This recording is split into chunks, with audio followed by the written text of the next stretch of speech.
Why do you feel the warnings surrounding drug driving are relevant to young people today? We have seen a lot of fatalities on the road because of drug driving. It is important that the message gets through to the young people to make sure that they never ever drug drive. Obviously, driving license is a big rite of passage for every young person, and every young person can't wait to get driving. But more and more, we're seeing young people being put off the road. There's been a 106% increase in the first 6 months of this year in drug driving detections compared to the first 6 months of 2019. There's peer pressure, people are seeking that high, little bit of excitement and availability. There's a huge amount of availability that there wasn't in the past. Cannabis, it can affect your short-term memory, it can give you paranoia, and you may see things which are not really there. Also impairs your coordination, so it's not safe to take cannabis and drive. It can stay in your system and it can be detected by the roadside drug test within 2 to 3 days actually.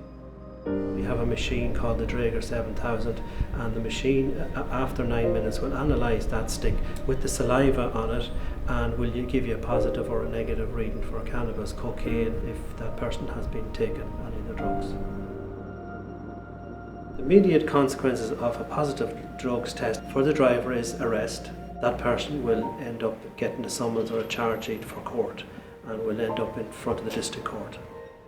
We will have the accidents. We did have a gentleman a number of years ago who at 10 o'clock on a Saturday morning had a horrendous car accident, and when his blood test eventually came back, it showed that he had cocaine and morphine, and that was 10 o'clock in the morning. So who was he going to meet on the road? He was going to meet your mum and your little sister driving to a piano lesson, or he was going to meet the elderly person going to get their shopping. It's not just about you. You know, when you're getting into a car, you've now turned the car into a weapon. Or mental health wise, you can have less satisfaction in life. Another consequence would be if you want to travel to the United States or Australia, if you have a conviction for anything to do with drugs, the chances of you getting a visa to even to visit the United States is slim. If they're looking to do teaching, anything to do with minding children, there will be Garda vetting, and that record of that conviction will come to fore.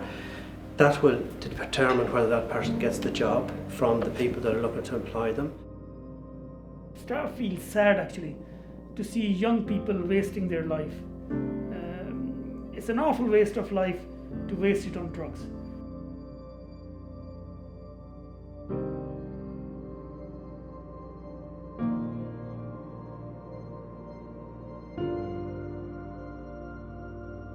You think it's only going to be for the next 10, 15 minutes. It's not. This is not just about now. You're taking that drug now. You're running the risk of murdering people. You're running the risk of hurting yourself, your friends, your family, and changing your life forever, and you cannot get that back. You cannot get that back.